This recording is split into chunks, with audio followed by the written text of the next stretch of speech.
Ẹ kú dédé àsìkò gbogbo ibi tẹ́ ti ń gbọ́ mi lé lóko tàbí lẹ́yìn òde, jẹ́ kí á gbàdúrà. Baba ayérayé, a ṣe yín lọ́ba fún àánú àti ojú rere tí a rí gbà, tí oore ọ̀fẹ́ tí kò wọ́pọ̀ láti tún rí ọjọ́rú mìíràn nínú oṣù àṣepé.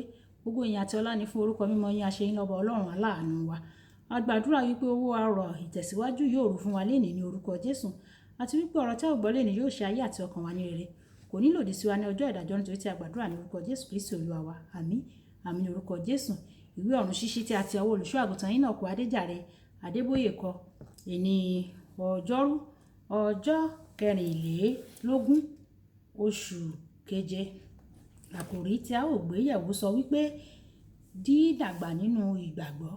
Dídàgbà nínú ìgbàgbọ́. A mú àkọ́sórí wa nínú ìwé Hébérù orí 11 ẹsẹ̀ 6.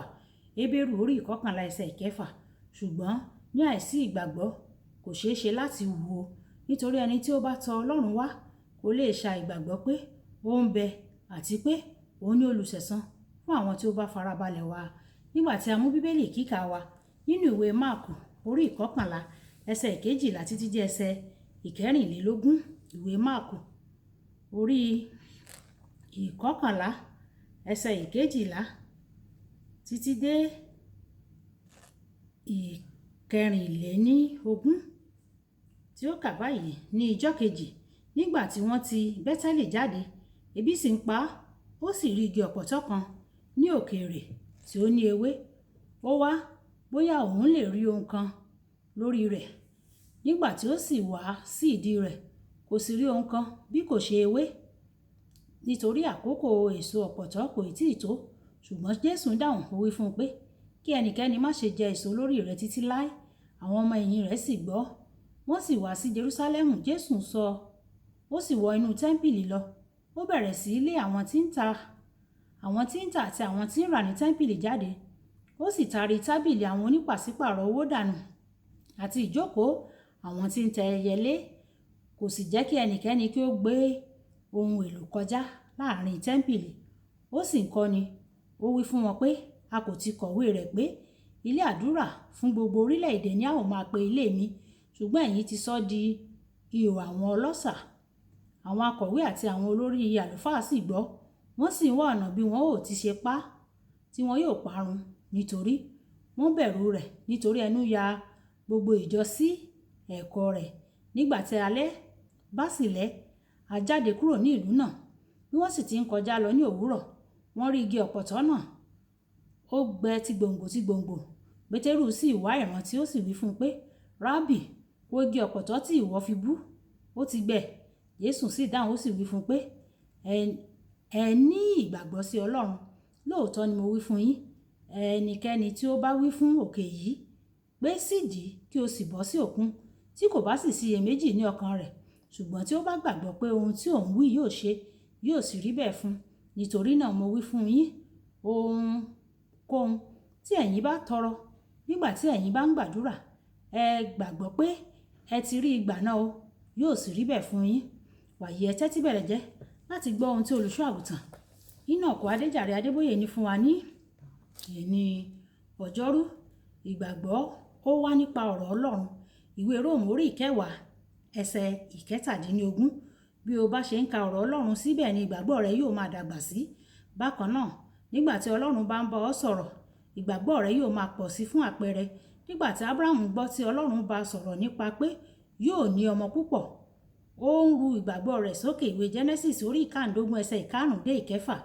Agbára ńlá wà nínú kíka ọ̀rọ̀ Ọlọ́run àti nínú gbígbọ́ ọ̀rọ̀ rẹ̀ pàápàá. Nígbà tí mo béèrè lọ́wọ́ Ọlọ́run fún ilé kékeré kan ní àdúgbò kan ní ìlú Èkó, ó wí fún mi pé òun yóò fún mi ní ìlú dípò ilé kékeré. Èyí jẹ́ ohun tí kò mú ọpọlọ wá, ṣùgbọ́n ó wí pé mo gbọ́ láti ọ̀dọ̀ rẹ̀ gangan. Ó ru ìgbàgbọ́ mi sókè, tí mo sì bẹ̀rẹ̀ sí ní sọ ohun tí Ọlọ́run sọ fún mi. Kí ìgbàgbọ́ rẹ bá sì lè dàgbà sí, máa ka ọ̀rọ̀ Ọlọ́run. Kì í ṣe pé o ka ọ̀rọ̀ Ọlọ́run nìkan tàbí kí o gbàdúrà nìkan.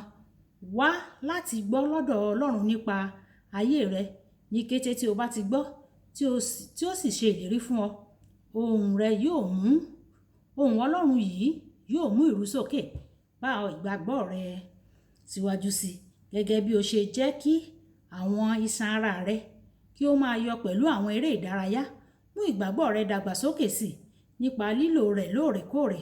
Tí o bá gba Ọlọ́run gbọ́ fún ohun kan tí o kò ṣe ohunkóhun lórí ohun náà tí o gba Ọlọ́run gbọ́ fún, ìgbàgbọ́ rẹ kò lè dàgbà o.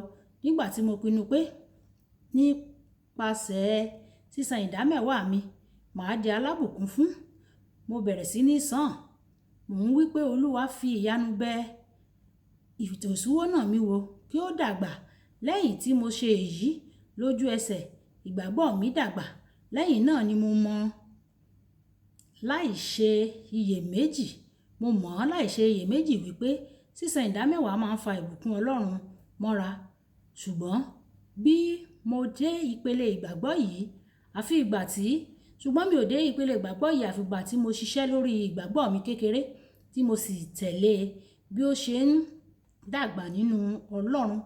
Bí ìwọ ṣe ń dàgbà nínú Ọlọ́run lórí àwọn ohun kékeré tí o sì rí pé wọ́n ń ṣiṣẹ́, ìgbàgbọ́ rẹ yóò sì máa dàgbà sí i, yóò di ńlá. Ṣiṣẹ́ lórí ìgbàgbọ́ rẹ.